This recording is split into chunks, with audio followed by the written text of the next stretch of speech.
ពេលនេះពួកយើងបានធ្វើពិធីរៀបការព្រលឹងសំណាងជាមួយនាងហើយដូច្នោះនាងត្រូវតែដោះលែងព្រលឹងសំណាងឲ្យគ្នាមានសេរីភាពផងទៅ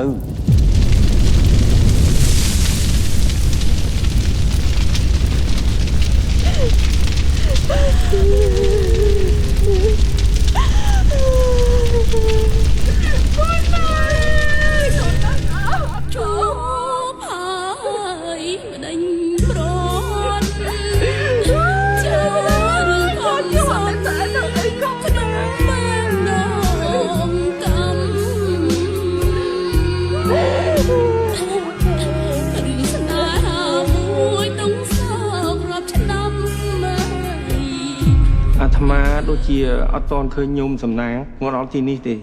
ព្រលឹងវាត្រូវគេឃុំនៅកន្លែងដែលវាស្លាប់គេមិនអោយព្រលឹងវាចេញមកវិញបានទេពួកឯងទាំងគ្រួសារនេះត្រូវប្រយ័ត្នឲ្យមែនតើ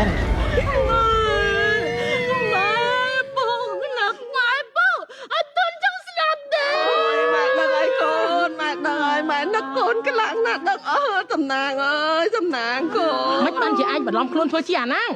ឯងចង់បានអីត្រូវតែរៀបការអញជាមួយវាបានបើមិនចង់ទេអញនឹងកាច់ឲ្យងាប់ម្ដងម្នាក់ចេញទៅកូនណាមកយ៉ា